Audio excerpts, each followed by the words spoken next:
when it comes to like the mermaids, for example, it seems like everything kind of has like its commonalities as far as like there's some type of calling sound that makes you want to come to them. And then after you come to them, they kind of mislead you by you thinking that they're one thing and they're actually another. In particular with even like mermaids. But as far as like I've been digging into those too, I mean, through folklore, you kind of have like where the stories kind of get intermixed a little bit, where you can see that there's little pieces that came from a bunch of different areas. But at least as far as like modern folklore goes, it seems like it took all of these creatures that people were scared of a long time ago, and then they started trying to transform them into family-oriented beings. Like prime example, fairies. Everybody associates those with Tinkerberries, or with Tinkerbell, but you dig into the old stuff, and it's all like they're very like gross-looking, like angry little nymph-looking creatures.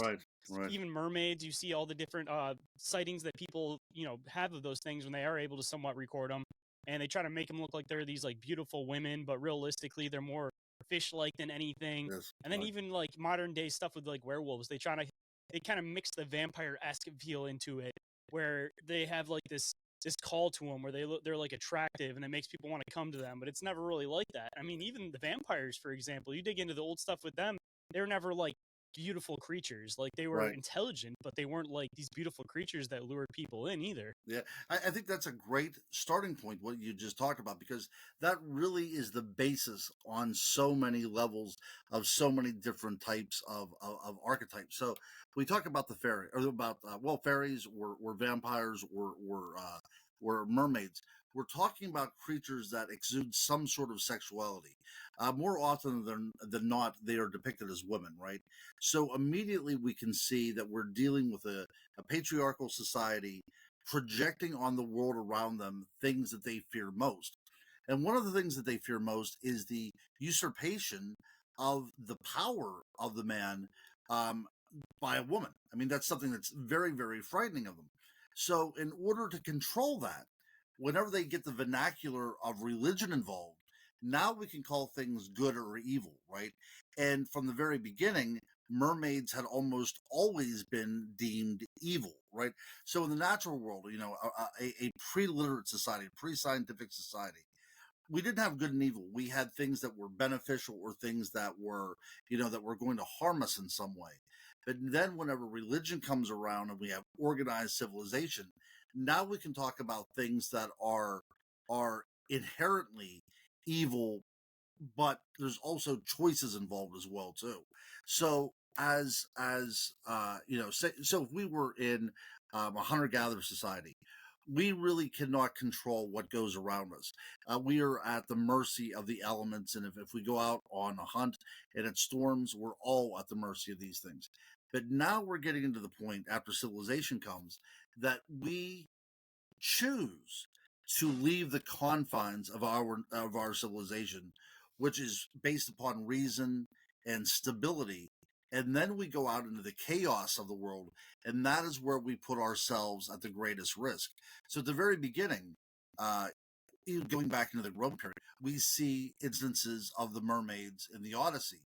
Whenever Odysseus wants to hear the mermaid siren song, but if he does, it drives somebody crazy. So they lash him to the mainsail of the ship, so he can hear the sounds while everybody else has wax in their ears, right? So from that time, we start seeing that these are beautiful creatures outside, but inside there's something very vile and very evil.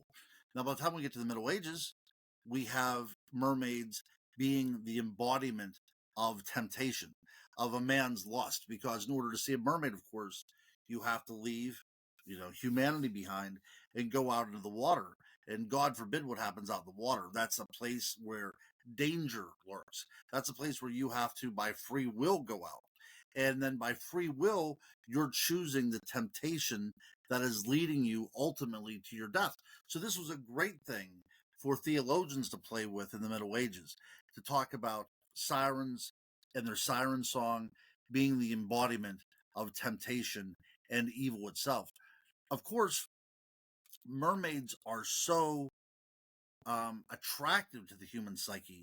By the time we come to the late Middle Ages and the early Renaissance, mermaids are now seen incorporated into church architecture, and they are no longer evil, but they are in a state of perpetual grace because they are in a world of baptismal waters, right?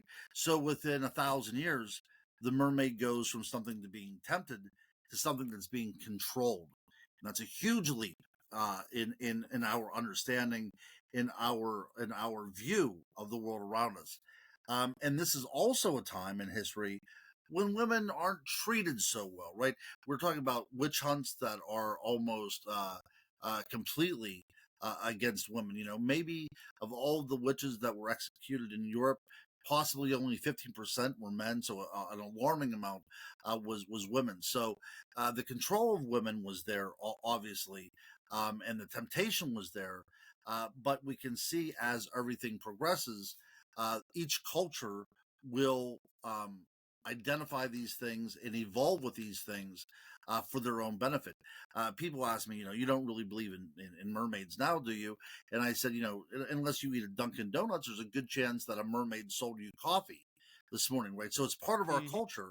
And that's no different from whenever it first started in the Greco-Roman period. Oh, I will tell you, there is evidence, probably pretty conclusive evidence, of the San people in. I know it sounds like something out of Star Wars, but it's SAN. So the San people in sub-equatorial Africa have images in their rock art of what appears to be mermaid-like creatures.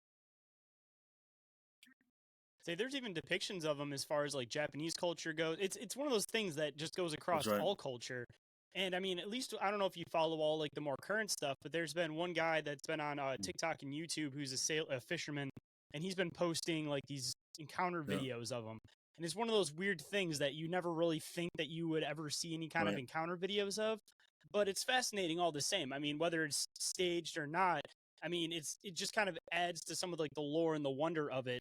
And then when you hear like the song, for example, like it's kind of a mix that when I've heard like recordings of it with people claiming to have heard it, it sounds almost like It like a whale does. It song to does. me. So I mean, Yeah. it's a beautiful sound, of course, and it definitely Mm. attracts people in. And I mean, that might be the matter of what it was that they just heard a beautiful sound and then they, kind of leaned in to be able to figure out where it was coming from.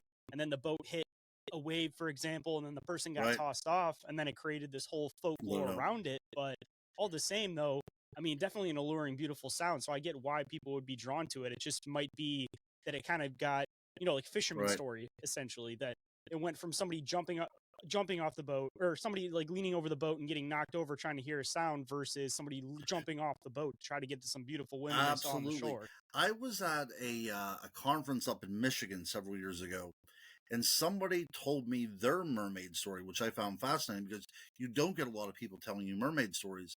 And she said that she heard the siren song. She heard this beautiful singing, and it was outside of Reno, Nevada, in a man-made lake. I know. Hmm, Uh, that's super weird. I No, haven't heard I've any never of heard that. anything like that before either. But if we would go back to the writings of Paracelsus, who was an alchemist, but he was also a pretty smart guy. He had this great theory that minerals can actually help people. So he named zinc, and so he believed that people could get healthy from using minerals and other elements in the world around us. So not only was he trying to take base metal and turn it into gold, but he also had a lot of positive influence on toxicology and mineralogy. But he believed that mermaids were the controlling intelligence of of the world of water, right? So when we think about water, we think that it's because for the alchemists it was very important that they dealt with all the elements, right? So the controlling power of the earth, the controlling element of the earth was the gnome, because they lived within the earth. So if you're trying to find out about the earth itself, it's best if you deal directly with that intelligence within the earth. Okay, so if you're dealing with water, the undine, their word for basically a mermaid, that is the intelligence in which the water abides by a natural rhythm and a natural flow. It's as if all these things, like for fire, it's the salamander, right? So all these things are in vibrational frequency with the world around them, and they in unison. It's a vibrational